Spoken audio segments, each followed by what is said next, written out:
Last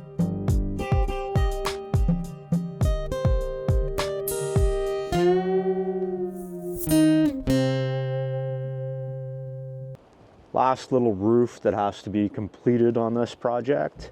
For obvious reasons, we didn't get at it right away because we had some obstacles, and it was just going to be easier to work around it without having it built.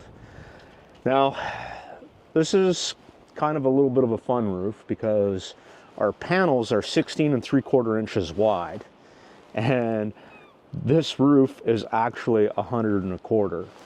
And if I had a thought about that when we were framing it, we would have actually framed it 1/4 inch bigger. So instead of trying to take essentially an 1/8 off our first panel, we're probably just going to let it go. So I don't think anybody's really going to notice a 1/4 inch difference from one side to the other. We'll notice, we'll know, but the average person won't know. And that's one of those things where you have to decide, like, where you're going to spend your time and, you know, how much OCD do you want to let go through.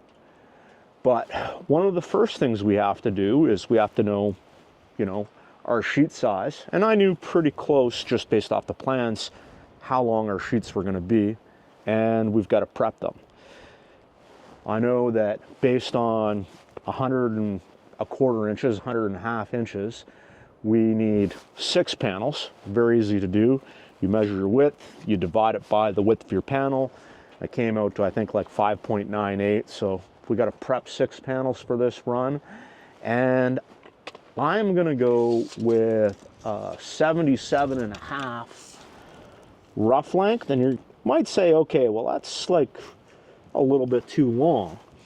But by the time I fold an inch underneath my starter, and I fold 1.5 inches up top, and I think we're going to do a full pan on these. The main roof, we did a dirty pan, which again, more than enough, but I think we've got the time today and it's only 6 sheets. We'll show a full pan. So before we even put a sheet up here, there's something we should do first. What's the first thing we got to do, Kelsey? How do we put that first sheet on? Make sure it's nice and square. Exactly. So where this is a short roof, we could actually just lay the sheet on here and square it up. Or we could square up a line, snap a line, and that first sheet could go on that. So I'm going to get some stuff prepped, and maybe Kelsey, you can square up that first line. What do you think? Yep. Hey, are you awesome today? I sure am.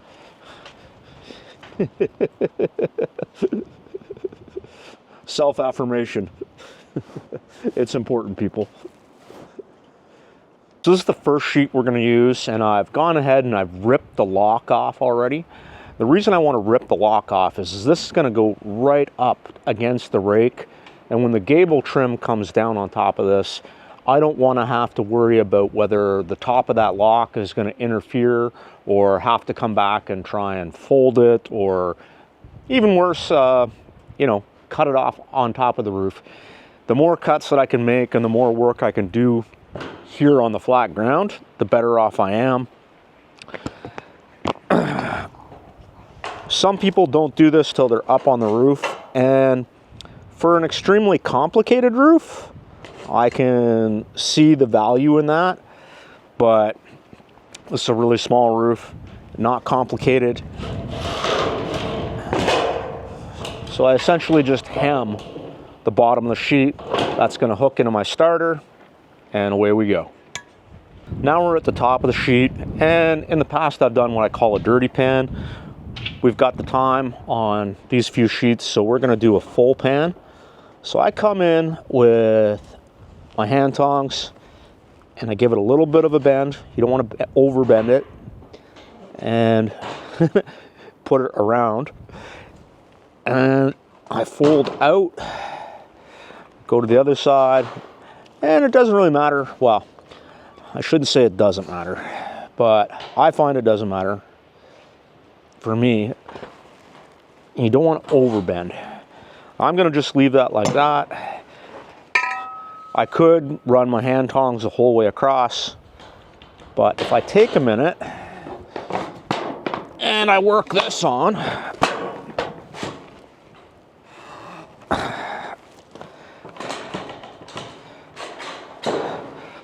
That's folded up. That's important, but I'm not quite done. Come back in here and trying to stay away out of the camera.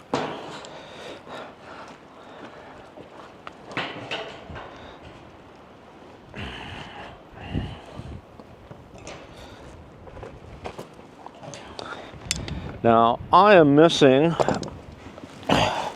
my block today, but this will work.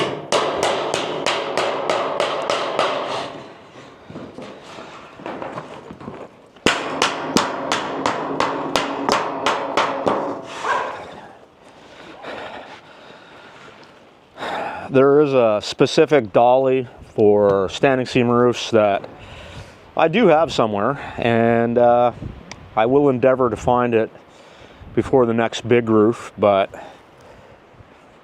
that is going to get me through on this small roof. Again, this is only if you're stuck. And if I was smart, I'd actually go make one out of hardwood.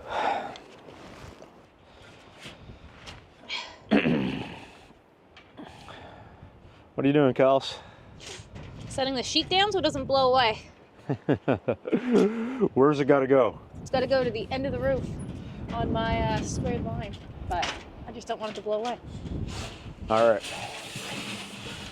Never fails. The wind does always pick up as soon as you either pull out peel and stick or you pull out any type of roofing. I don't know, just like has to happen. All right. So Kelsey's already gone ahead and she's got this line squared up. Hopefully, see that. And we're plus minus a 1/16 on that line from this side all the way over to this side. So, as you can see, Kelsey's got that first piece hooked on.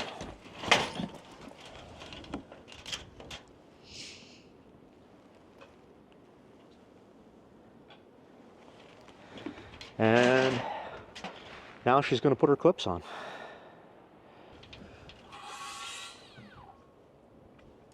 I believe I can make them work.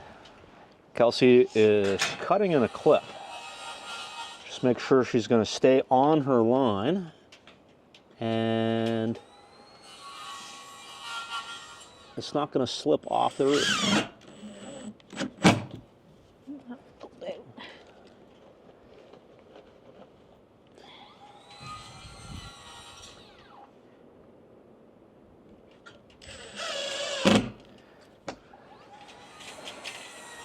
And Kelsey's going to get the rest of the clips the whole way up here. Now, depending on the manufacturer, you're going to put one of these clips on every 18 to 24 inches. We're not overly concerned on our spacing on this very, very, very small roof. But as you can see, one to start with over here, which we did cut in. This just ensures it's not going to slip off the roof while Kelsey's working getting these installed.